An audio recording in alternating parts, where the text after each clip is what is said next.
সালামু আলাইকুম। আমি Mohammad Atikul Islam, instructor computer, Mymensingh polytechnic institute. প্রিয় শিক্ষার্থীরা, কেমন আছো তোমরা? আশা করি সকলেই ভালো আছো, সুস্থ আছো।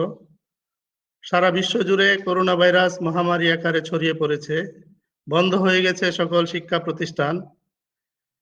এই পরিস্থিতিতে সরকারি নির্দেশনায় বাংলাদেশ কারিগরি শিক্ষা বোর্ড এবং বাংলাদেশ কারিগরি শিক্ষা অধিদপ্তর এটুআই প্রকল্পের কারিগরি সহযোগিতায় ডিপ্লোমা ইঞ্জিনিয়ারিং শিক্ষা কার্যক্রমের ধারাবাহিকতা রক্ষার জন্য ফেসবুক লাইভে ক্লাস পরিচালনা করার উদ্যোগ গ্রহণ করেছে। তো আমি মূলত ষষ্ঠ পর্ব কম্পিউটার টেকনোলজির ডাটাবেজ ম্যানেজমেন্ট সিস্টেমের উপরে ক্লাস নিব। আজকে আমার প্রথম ক্লাস। আমার প্রথম ক্লাসটি প্রথম চ্যাপ্টারের উপরে।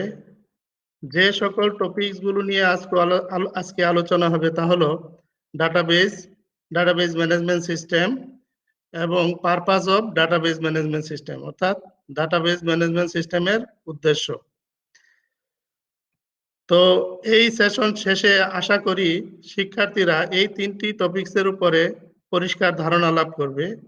আরেকটি কথা বলে নেই, তোমাদের বইয়ের প্রথম চ্যাপ্টারে এই টপিকসগুলো রিলেটেড যে সকল প্রশ্নগুলো রয়েছে আশা করি আমার এই আলোচনার মধ্যে চলে আসবে। তোমরা একটু মনোযোগ দিয়ে ভিডিওটি দেখতে হবে। প্রথমেই রেফারেন্স বইয়ের ব্যাপারে বলে নেই। সিলেবাস অনুযায়ী যে বইগুলো রেফারেন্স করা হয়েছে তার মধ্যে ডাটাবেজ সিস্টেম কনসেপ্টটি থিওরি সিলেবাসের জন্য দেওয়া হয়েছে। এই বইটির তিনজন রাইটার, তবে হেনরি এফ কোর্টের নামে বইটি বেশি পরিচিত। এই বইটি ইন্টারনেটে অ্যাভেলেবল। প্রত্যেকটা পলিটেকনিক সিস্টেমের লাইব্রেরিতে এই বইটি রয়েছে। ছাত্রছাত্রীরা ইচ্ছা করলে এই বইটি সংগ্রহ করে নিতে পারে। প্রথমেই আসি ডাটাবেজ শব্দটি নিয়ে একটু আলোচনা করে নেই। ডাটাবেজ এর অর্থ হলো তথ্যশালা বা তথ্য সংগ্রহ। কোনো শব্দের পরে বেস শব্দটি যুক্ত থাকলে বোঝায় পূর্বের শব্দ সম্পর্কিত আন্তঃসম্পর্কযুক্ত কোনো কিছুর সংগ্রহ। যেমন গ্রেইন বেজ মানে শস্য ভাণ্ডার, এয়ার বেজ মানে বিমান ঘাঁটি, আর্মি বেজ মানে সেনা ঘাঁটি ইত্যাদি। অর্থাৎ আর্মি সেনা ঘাঁটিতে শুধু সেনাবাহিনীর লোকজন থাকবে, বিমান ঘাঁটিতে শুধু বিমান বাহিনীর লোকজন থাকবে। এখানে এক বাহিনীর লোকজন আরেক বাহিনীতে কোনো কারণ ছাড়া যাবে না, বা সিভিলিয়ানরা সেনাবাহিনী বা বিমান ঘাঁটিতে যাবে না, মানে সম্পূর্ণ তাদের জন্য রেস্ট্রিক্টেড। ঠিক তেমনি ভাবে ডাটাবেজ হলো আন্তঃসম্পর্কিত তথ্যের ঘাঁটি বা সংগ্রহ। যেমন রেজাল্ট প্রসেসিং সিস্টেম ডাটাবেজের সকল তথ্য কোনো একটি শিক্ষা প্রতিষ্ঠানের সাথে সম্পর্কিত, কোনো ব্যবসা প্রতিষ্ঠানের সাথে সম্পর্কিত নয়। আবার ডাটাবেজ হলো কোনো সফটওয়্যারের স্টোর, এবং সফটওয়্যারটি যেই কাজে ব্যবহার হবে ডাটাবেজের তথ্যগুলো নিশ্চয়ই সেই সম্পর্কিত হবে। তাহলে এই আলোচনা থেকে কি বুঝলাম? যে ডাটাবেজ হলো সম্পর্কযুক্ত ডাটা সংগ্রহ বা সমষ্টি। তারপরে আসি ডাটাবেজ কি। হেনরি এফ কোর্টের বই অনুযায়ী database is an organised collection of interrelated data contains information relevant to an organisation. অর্থাৎ ডাটাবেজ হলো আন্তঃসম্পর্কিত তথ্যের একটি সংগঠিত সংগ্রহ। এতে কোনো প্রতিষ্ঠানের সাথে সম্পর্কিত তথ্যগুলো জমা থাকে। যেমন এক্সাম্পল স্বরূপ student management system, ticket management system ইত্যাদি। স্টুডেন্ট ম্যানেজমেন্ট সিস্টেম একটা সফটওয়্যার হতে পারে, সেটার ডাটাবেজের নাম স্টুডেন্ট ম্যানেজমেন্ট সিস্টেম হতে পারে। আবার টিকেট ম্যানেজমেন্ট সিস্টেমের ডাটাবেজ টিকেট ম্যানেজমেন্ট সিস্টেম হতে পারে। এখন স্টুডেন্ট ম্যানেজমেন্ট ডাটাবেজে শুধু স্টুডেন্টদের বিস্তারিত ইনফরমেশন থাকবে, আর টিকেট ম্যানেজমেন্ট সিস্টেমে ট্রেনের টাইম শিডিউল, ট্রেনের বিভিন্ন ইনফরমেশন গুলা থাকবে। তারপরে আসি ডাটাবেজ ম্যানেজমেন্ট সিস্টেম কি। সহজভাবে যদি বলি, ডাটাবেজ ম্যানেজমেন্ট সিস্টেম মানে হলো যে সিস্টেম ডাটাবেজকে ম্যানেজ করে। এইখানে সংজ্ঞাতে যা বলা হচ্ছে, database management system is a software that store and manage database. অর্থাৎ ডাটাবেজ হলো একটা সফটওয়্যার যা কিনা ডাটাবেজকে স্টোর করে এবং ম্যানেজ করে। ইট অ্যালাউস টু, এটি দিয়ে যা করা যায় তা হলো ক্রিয়েট টেবিল, টেবিল তৈরি করা যায়, insert, update and delete data, sort and query data, create forms and reports. তো এই কাজগুলা ডাটাবেজ সফটওয়্যার দিয়ে তৈরি করা যায়। হেনরি এফ কুর্টের বইয়ের সংজ্ঞা অনুযায়ী ডাটাবেজ ম্যানেজমেন্টের সংজ্ঞাটি হলো, database management system is a collection of interrelated data and a set of program to access those data। অর্থাৎ ডাটাবেজ ম্যানেজমেন্ট সিস্টেম হলো আন্তঃসম্পর্কযুক্ত কিছু ডাটার সংগ্রহ এবং এক সেট প্রোগ্রাম, যে প্রোগ্রামগুলো দ্বারা ওই ডাটাগুলোকে অ্যাক্সেস করা হয় বা ব্যবহার করা হয়। The primary goal of a database management system is to provide a way to store and retrieve database information that is both convenient and efficient। অর্থাৎ ডাটাবেজ ম্যানেজমেন্ট সিস্টেমের প্রধান উদ্দেশ্য হলো একটা সুবিধাজনক উপায়ে এবং দক্ষ উপায়ে ডাটাবেজে ডাটা রাখা এবং ডাটাবেজ থেকে ডাটা পুনরুদ্ধার করা। তারপরে আসি classification of database management system. তো ডাটাবেজ ম্যানেজমেন্ট সিস্টেমের এখানে বিশাল ক্লাসিফিকেশন দেখানো হয়েছে, যেমন ডাটা মডেলের উপর ভিত্তি করে, নাম্বার অফ ইউজারের উপর ভিত্তি করে, নেটওয়ার্কের উপর ভিত্তি করে, নেটওয়ার্ক আর্কিটেকচারের উপর ভিত্তি করে। তারপরে দেখানো হয়েছে কস্টিং এর উপর ভিত্তি করে 3 প্রকার, অ্যাক্সেসের উপর ভিত্তি করে 3 প্রকার, ব্যবহারের উপর ভিত্তি করে 3 প্রকার, এক্সএমএল ডাটাবেজ ম্যানেজমেন্ট সিস্টেমের উপরে 2 প্রকার। তারপরে রয়েছে multimedia database management system, GIS database management system, mobile database management system, open source database management system. তো এই মোটামুটি এই কয় প্রকারের ক্লাসিফিকেশন এখানে দেখানো হয়েছে। তোমাদের পরীক্ষার প্রশ্নের ধরন অনুযায়ী তোমরা এ থেকে আনসার দিবা। তারপরে আসি কিছু রিলেটেড টার্ম, যেগুলা পূর্বেই বলেছি যে তোমাদের প্রশ্ন যে মানে প্রথম চ্যাপ্টারে যে প্রশ্ন আছে তার আলোকে আমি ভিডিওটি সাজিয়েছি। তো এখানে ডাটাবেজের সাথে কিছু রিলেটেড টার্ম নিয়ে আলোচনা করছি। যেমন এখানে একটা database management software access database management software open করে দেখানো হয়েছে, যেখানে একটা ডাটাবেজ যার নাম হলো চাপ ট্রেডার্স। এই ডাটাবেজের 8টা টেবিল এখানে দেখা যাচ্ছে, অর্থাৎ এই ডাটাবেজটা 8টা টেবিল নিয়ে গঠিত এবং একটি টেবিল ওপেন করে এখানে দেখানো হয়েছে। তো এই টেবিলের 4টা কলাম রয়েছে, এই 4টা কলামকে বলা হয় ফিল্ড। আর এই যে 9টা রো রয়েছে, এই রো গুলাকে বলা হয় রেকর্ড। অর্থাৎ রেকর্ড মানে হলো ফিল্ড ভ্যালুগুলার একটা একটা রো বরাবর যে ফিল্ড ভ্যালুগুলো থাকে সেই ভ্যালুগুলার সমষ্টি। অর্থাৎ এখানে 9টা রেকর্ড রয়েছে। তাহলে আমরা কি পেলাম, যে ডাটাবেজ হলো অনেকগুলা টেবিলের সমষ্টি, এক বা একাধিক টেবিলের সমষ্টি, আর টেবিল হলো রেকর্ডের সমষ্টি, আর ফিল্ড হলো এই যে ফিল্ড ভ্যালুগুলা রয়েছে, প্রত্যেকটা ফিল্ড ভ্যালুর একটা রো বরাবর যে ফিল্ড ভ্যালুগুলো আছে তার সমষ্টি। তারপরে নিচে কিছু সিনোনিম রয়েছে, যেমন ফিল্ডের সিনোনিম অ্যাট্রিবিউটস, আর ফিল্ড ভ্যালুর সিনোনিম অ্যাট্রিবিউটস ভ্যালু, তারপরে ডাটা ভ্যালু, ডাটা আইটেম। তারপরে রেকর্ডকে এন্টিটি বলা হয়, টাপলও বলা হয়। তারপরে টেবিলকে এন্টিটি টাইপ বলা হয়। আবার যদি পূর্ণ একটা রেকর্ড সেট হয়, এখানে 9টা রেকর্ড আছে, এই 9টা রেকর্ড মিলে যদি একটা রেকর্ড সেট হয় তাহলে সেটাকে এন্টিটি সেট বলা হবে এবং সেই সেটটাকে টেবিল বলা যাবে। অর্থাৎ এন্টিটি সেট মানে হলো এক বা একাধিক রেকর্ড নিয়ে এন্টিটি সেট হয়। তো এই হলো মোটামুটি বিভিন্ন টার্ম নিয়ে আলোচনা। তারপরে আসি সাম example of database management system. এখানে কিছু জনপ্রিয় ডাটাবেস ম্যানেজমেন্ট সিস্টেম সফটওয়্যারের নাম দেওয়া হয়েছে, যেমন MySQL Access, Oracle database, Microsoft SQL Server, PostgreSQL, NoSQL, 5টি ডাটাবেস সফটওয়্যারের নাম এখানে দেওয়া হয়েছে। তারপরে some applications of database management system, কিছু ডাটাবেস ম্যানেজমেন্ট সিস্টেমের প্রয়োগ দেখানো হয়েছে। ডাটাবেজের ব্যবহার দিন দিন বেড়েই চলেছে।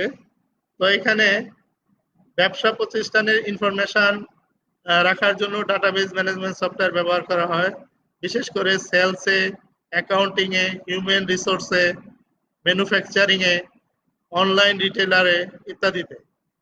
তারপরে ব্যাংকিং কার্যক্রমের জন্য ব্যাংকিং অ্যান্ড ফিনান্সে, ব্যাংকিং কার্যক্রম পরিচালনার জন্য, ক্রেডিট কার্ড ট্রানজ্যাকশন করার জন্য। তারপরে ফিনান্স মানে হলো শেয়ার বাজারের কাজ ব্যবহার করা হয়। তারপরে ইউনিভার্সিটিতে স্টুডেন্ট ম্যানেজমেন্ট সফটওয়্যার বা বিভিন্ন রেজাল্ট প্রসেসিং সফটওয়্যারের কাজে ডাটাবেস ম্যানেজমেন্ট সফটওয়্যার ব্যবহার করা হয়। এয়ারলাইনে বিমানের টাইম শিডিউল, বিমানের বিভিন্ন ইনফরমেশনের জন্য বিমানবন্দরে বিশাল বিশাল ডাটাবেস, টেলিকমিউনিকেশনের মোবাইল কোম্পানিগুলোরও বিশাল বিশাল ডাটাবেস রয়েছে। তো এই হলো ডাটাবেস ম্যানেজমেন্ট সিস্টেমের অ্যাপ্লিকেশন। তারপরে আসি কিছু রিলেটেড টার্ম নিয়ে আলোচনা, যেগুলা তোমাদের সাবজেক্টের সাথে পরবর্তী টপিকসের সাথে সম্পর্কযুক্ত। যেমন এখানে বলা হয়েছে ট্রানজ্যাকশন কি। ট্রানজ্যাকশন মানে হলো লেনদেন। A transaction is a set of logically related operations, অর্থাৎ লেনদেন হলো যুক্তিকভাবে সম্পর্কিত এক সেট অপারেশনের সমষ্টি। For example, you are transferring money from your bank account to your friend's account. The set of operation as follows. যদি উদাহরণস্বরূপ তুমি তোমার অ্যাকাউন্ট থেকে তোমার বন্ধুর অ্যাকাউন্টে কিছু টাকা পাঠাতে চাও, তাহলে ওই ট্রানজ্যাকশনটা করার জন্য নিম্নলিখিত অপারেশনগুলো সম্পন্ন হবে। যেমন read your bank account balance, প্রথমে এই অপারেশনটি সম্পন্ন হবে, অর্থাৎ তোমার ব্যাংক অ্যাকাউন্ট ব্যালেন্সটাকে রিড করা হবে। Deduct the amount from your balance, তোমার ব্যালেন্স থেকে সেই টাকাটা কর্তন করা হবে। Write the remaining balance to your account, অর্থাৎ তোমার অ্যাকাউন্টে অবশিষ্ট ব্যালেন্সটা জমা হবে। Read your friends account balance, তোমার বন্ধুর অ্যাকাউন্ট ব্যালেন্স রিড করা হবে। Add the amount to his account balance, তার অ্যাকাউন্ট ব্যালেন্সের সাথে সেই টাকাটা যোগ করা হবে। Write the new update balance to his account, অর্থাৎ তোমার বন্ধুর অ্যাকাউন্ট ব্যালেন্সটা যেটা আপডেট হলো, বৃদ্ধি পেল, সেটা তার অ্যাকাউন্টে আবার রাইট করা হবে। এই 6টা অপারেশনের মাধ্যমে একটা ট্রানজ্যাকশন সংগঠিত হয়। তারপরে আসি ডাটা রিডান্ডেন্সি, মানে হলো ডাটা অতিরিক্ততা। Data redundancy occur when the same piece of data is stored in two or more separate places. যদি একই ডাটা ভিন্ন প্লেসে বা ভিন্ন অবস্থানে জমা হয়, ডাটাবেজের বিভিন্ন জায়গায় জমা হয়, তাহলে সেটাকে ডাটা অতিরিক্ততা বা এক্সেস ডাটা বলা হয়। তারপরে আসি ডাটা ইনকনসিস্টেন্সি, ডাটার অসঙ্গতি। Data inconsistency occurs when similar data is kept in different format in more than one file. অর্থাৎ একই ডাটা যদি একাধিক ফাইলে বিভিন্ন ফরম্যাটে জমা থাকে, তাহলে সেটাকে ডাটা অসঙ্গতি বলে। এটা গেল ফাইলের ক্ষেত্রে। আবার টেবিলের ক্ষেত্রে একই ধরনের ডাটা যদি বিভিন্ন ফরম্যাটে দুইটি আলাদা টেবিলে জমা থাকে, তাহলে সেটাকেও ডাটা ইনকনসিস্টেন্সি বলে। তারপরে আসি ডাটা কনসিস্টেন্সি। ডাটা কনসিস্টেন্সিটা ডাটা, যার মানে হলো ডাটা সঙ্গতি, যেটা ডাটা ইনকনসিস্টেন্সির বিপরীত। অর্থাৎ এখানে কি বলা হচ্ছে, data consistency state that only valid data will be written to the database. অর্থাৎ ডাটা সঙ্গতি বলতে বোঝায় যে কেবল বৈধ ডাটাই ডাটাবেজে জমা হবে। It also means that the database is consistent before and after the transaction. এটি দ্বারা এটাও বোঝায় যে ডাটাবেসটি লেনদেনের আগে এবং পরে সামঞ্জস্যতা পূর্ণ।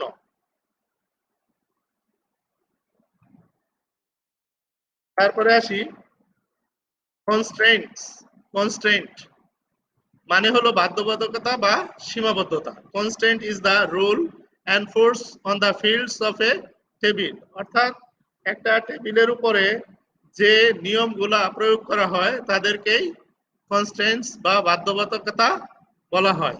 The purpose of constraint is to ensure the data integrity during an update, delete, insert into a table, অর্থাৎ কোনো একটা টেবিলে ডাটা আপডেট, ডিলেট এবং ইনসার্ট করার সময় ডাটা ইন্টিগ্রিটি বা ডাটার বিশুদ্ধতা নিশ্চিত করাই হলো কনস্ট্রেন্টের উদ্দেশ্য।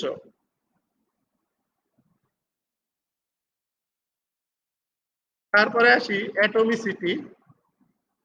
অ্যাটমিসিটি মানে হলো অখণ্ডতা। Atomicity means that either the entire transaction occurs or nothing occurs, অর্থাৎ হয় একটা ট্রানজ্যাকশন পুরোপুরি হবে অথবা হবে না।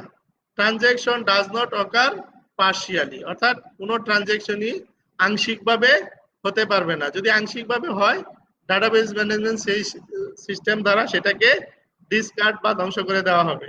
অর্থাৎ একটা ট্রানজ্যাকশন হওয়ার জন্য মিনিমাম মানে 6টা অপারেশন সম্পন্ন হতে হবে। For example, debit and credit operation cannot occur partially. It occur fully or does not occur at all. অর্থাৎ ডেবিট এবং ক্রেডিট অপারেশন গুলা কখনো আংশিকভাবে হতে পারবে না, হয় পুরো অপারেশন গুলা হবে অথবা কোনোটাই হবে না, একটিও হবে না। তারপরে আসি ডাটা ইন্টিগ্রিটি। ডাটা ইন্টিগ্রিটি মানে হলো বিশুদ্ধতা। Data integrity is the overall accuracy, completeness and consistency. Consistency means validity of data, অর্থাৎ সামগ্রিকভাবে ডাটার সঠিকতা, পরিপূর্ণতা এবং সামঞ্জস্যতাই হলো ডাটা ইন্টিগ্রিটি। তারপরে আসি ডাটা আইসোলেশন বা বিচ্ছিন্নতা। When scattering of data in various file with various formats, that is called data isolation. অর্থাৎ যদি এরকম হয় যে বিভিন্ন ফাইলে বিভিন্ন ফরম্যাটে ডাটাগুলা ছড়িয়ে ছিটিয়ে থাকে তাহলে তাকে বলা হবে data isolation. It also means that multiple transactions can occur independently without interference. অর্থাৎ এটা দ্বারা এটাও বোঝায় যে একাধিক ট্রানজ্যাকশন স্বাধীনভাবে কোনো ধরনের প্রতিবন্ধকতা ছাড়াই সংগঠিত হওয়া। তারপরে আসি ডাটা সিকিউরিটি মানে ডাটার নিরাপত্তা। Data security means the prevention of data accession by unauthorized user, অর্থাৎ অবৈধ ব্যবহারকারী বা অবৈধ ব্যবহারকারী দ্বারা ডাটাকে ব্যবহার করার প্রতিরোধ করাই হলো ডাটা সিকিউরিটি। অর্থাৎ কোনো অবৈধ ব্যবহারকারী যেন ডাটাবেসকে বা ডাটাকে ব্যবহার করতে না পারে সেটা প্রতিরোধ করাই হলো ডাটা সিকিউরিটি। তারপরে আসি কনকারেন্সি। কনকারেন্সি মানে হলো একসঙ্গে সংগঠিত হওয়া। Concurrency means that many user can access data at the same time, অর্থাৎ বহু ব্যবহারকারী যদি একই সময়ে বা একই সময়ে ডাটাবেসকে অ্যাক্সেস করে তাহলে তাকে বলা হবে কনকারেন্সি। তারপরে it also means that multiple transaction can occur simultaneously without interference. এটি দ্বারা এটাও বোঝানো হয় যে বহু ট্রানজ্যাকশন একসাথে বা যুগপথে সম্পাদন হবে কোনো ধরনের প্রতিবন্ধকতা ছাড়াই। তারপরে আসি অ্যানোমালিস বা অস্বাভাবিকতা। Anomaly is a problem that can occur in poorly planned, unnormalized databases where all the data is stored in one table or a flat file database. অর্থাৎ অ্যানোমালিস হলো একটা সমস্যা যেটা কিনা দুর্বল পরিকল্পনা এবং আননরমালাইজ ডাটাবেজের ক্ষেত্রে সংঘটিত হয়, বিশেষ করে যদি ডাটাবেসের একটা টেবিল থাকে সেই ক্ষেত্রে এই সমস্যাটা হয়। এবং এখানে ফ্ল্যাট ফাইল মানে পুরাতন যে ফাইল সিস্টেমের ফ্ল্যাট ফাইল ছিল সেইখানেও এই ধরনের অ্যানোমালিস তৈরি হয়। তারপরে আসি অ্যাক্সেস। অ্যাক্সেস মানে অধিকার। Access refer to the permission to use anything, অর্থাৎ যে কোনো কিছুর ব্যবহারের অনুমতি প্রাপ্তিকেই বলা হয় অ্যাক্সেস।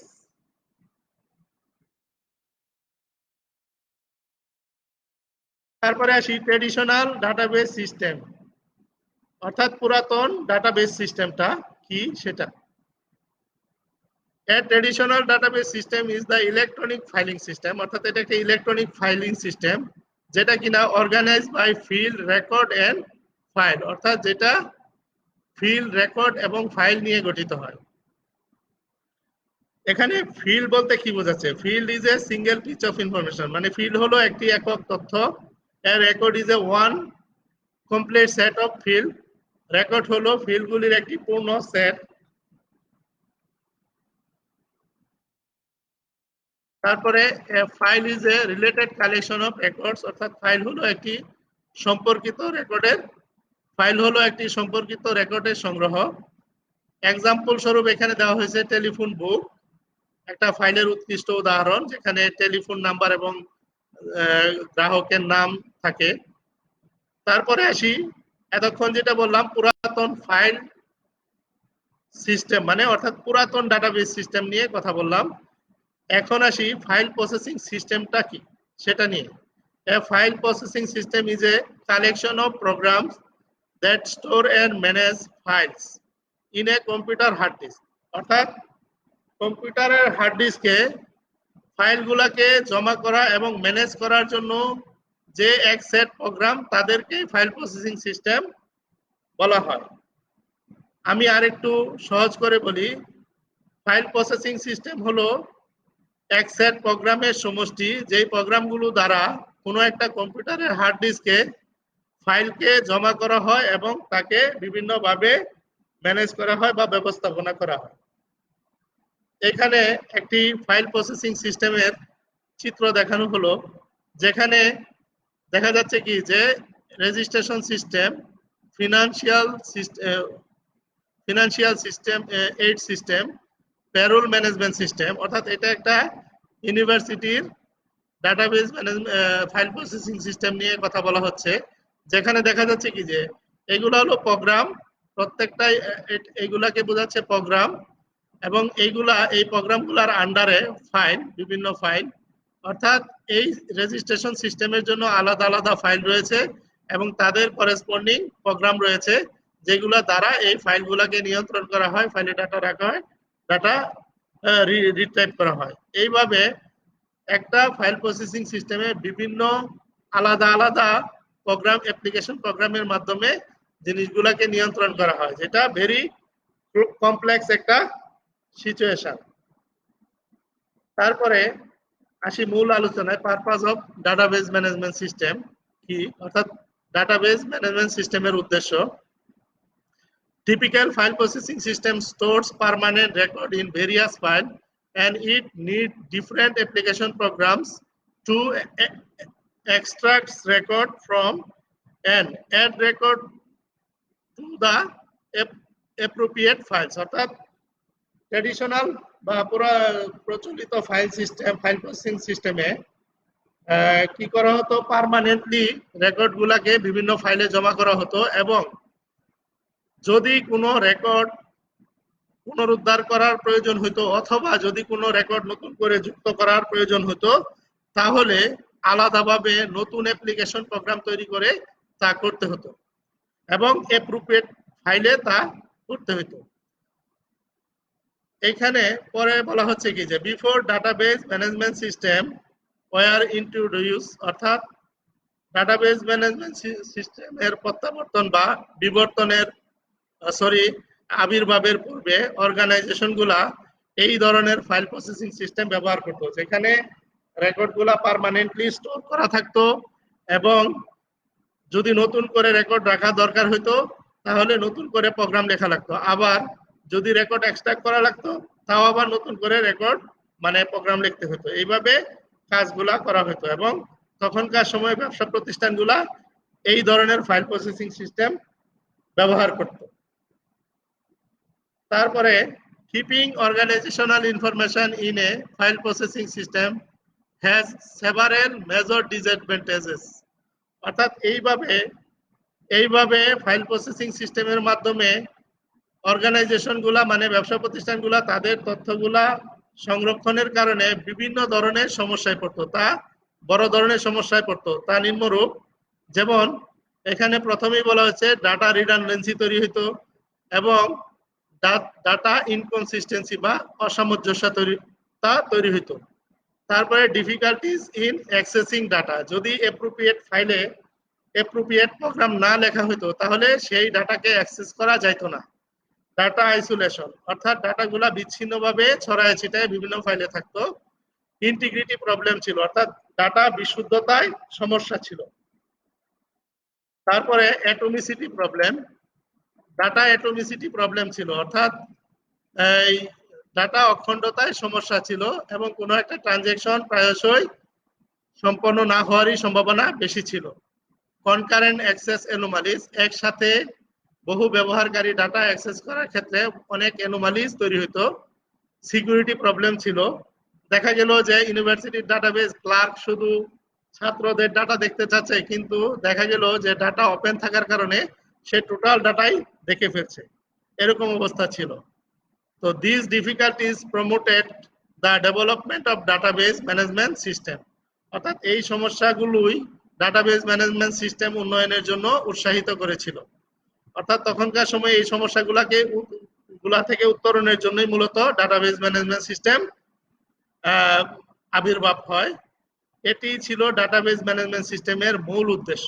তাহলে এইখান থেকে তোমরা আমার আলোচনা থেকে যতটুকু বুঝলা তা থেকে যদি আসে পরীক্ষায় যে ডাটাবেস ম্যানেজমেন্ট সিস্টেমের উদ্দেশ্য কি, গুছায় লিখলেই এতটুকু লিখলেই হবে। তো পরিশেষে বলবো www.skills.gov.bd এই ওয়েবসাইটে গেলে পরে আমাদের যে ভিডিওগুলো আমরা ফেসবুকে লাইভ করছি সেগুলা পাওয়া যাবে। তো আমি প্রতি সপ্তাহের ঠিক এই সময়েই এই চ্যাপ্টারের উপরে পরবর্তী ক্লাসগুলো নিয়ে আসবো ইনশাল্লাহ। সে নাগাদ সবাই ভালো থেকো, সুস্থ থাকো। আজকের মতো আল্লাহ হাফেজ, সালামু আলাইকুম।